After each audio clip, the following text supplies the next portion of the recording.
మహిమ కలుగును కాక. క్రీస్తునందు ప్రియ దేవుని బిడ్డలారా, ప్రభువైన యేసు క్రీస్తు పరిశుద్ధ నామంలో మీ అందరికీ ఉదయకాల శుభములు తెలియచేయచ్చు ఉన్నాను. ఈ దినమంతయు మీకు మీ కుటుంబానికి దీవెనకరముగాను ఆశీర్వాదకరముగాను దేవుడు అనుగ్రహించాలని మీ కొరకై ప్రార్థిస్తూ ఉన్నాను.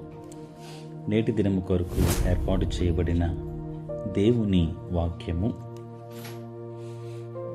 లూకా సువార్త 2వ అధ్యాయం 24వ వచనం.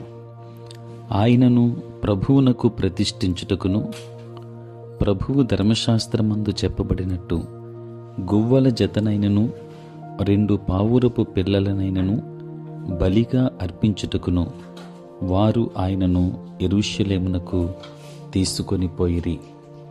ప్రియులారా, నేటి దినము కొరకు ఏర్పాటు చేయబడిన ధ్యానాంశము, నీవు అందుబాటులో ఉన్నావా? ప్రియులారా, చదవబడిన వాక్య భాగాన్ని గమనిస్తే పాత నిబంధన లేఖన భాగం లేవియ కాండం 12వ అధ్యాయం 6-8 వచనాలలో అక్కడ గొర్రె పిల్లను లేక గువ్వను లేక పావురాన్ని బలులుగా అర్పించాలని ప్రభు ఆజ్ఞాపించాడు.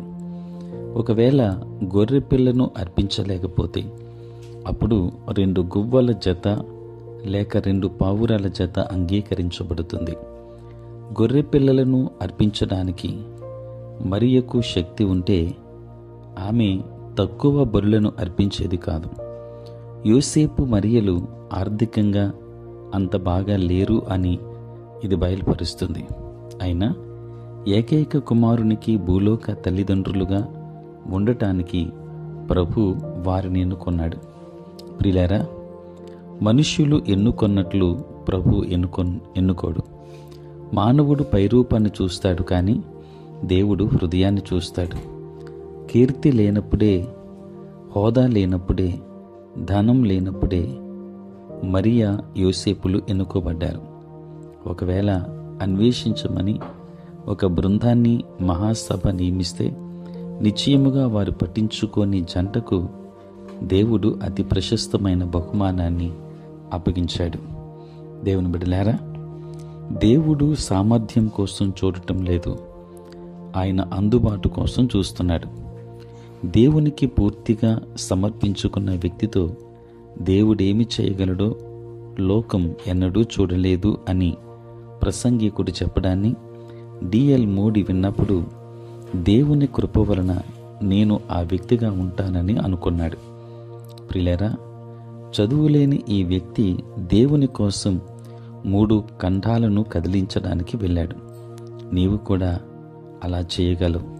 ప్రియులారా, ఒకవేళ తన కుమారుణ్ణి లోకంలోనికి తేవడానికి దేవుడు 2 సాధారణ వ్యక్తులను ఎన్నుకుంటే అప్పుడు నీ పట్ల ఆయనకు నిశ్చయముగా గొప్ప ప్రణాళికలు ఉన్నాయి.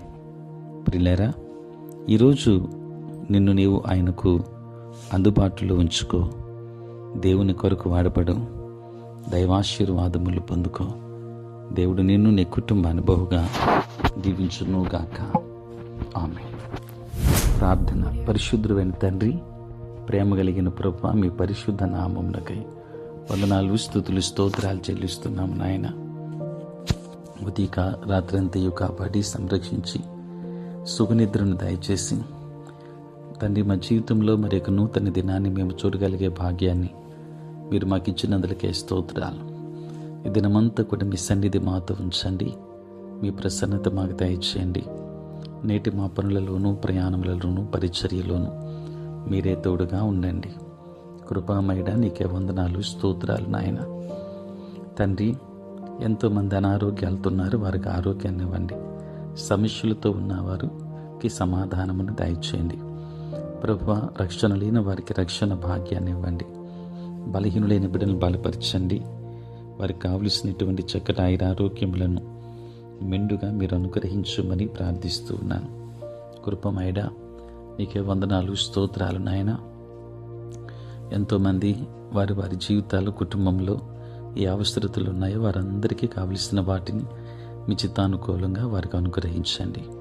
మీ పరలోకపు దీవెనలు మెండుగా దయచేయండి. తండ్రి, నీ స్తోత్రాలు. ఉద్యోగస్తులను, వ్యాపారస్తులను, కష్టపడి పని చేసుకుంటున్న బిడ్డలందరినీ దీవించండి. తోడై ఉండండి. పుట్టినరోజు, పెండ్లిరోజు జరుపుకొనుచున్న బిడ్డలకు కావలసిన నూతన ఆశీర్వాదములు దయచేయమని యేసు నామములో అడిగి వేడుకొనుచున్నాం తండ్రి. ఆమేన్. తండ్రి, కుమార, పరిశుద్ధాత్మ త్రియేక దేవుని దీవెన సదా మీకును మీ కుటుంబానికి తోడై ఉండును గాక. ఆమేన్.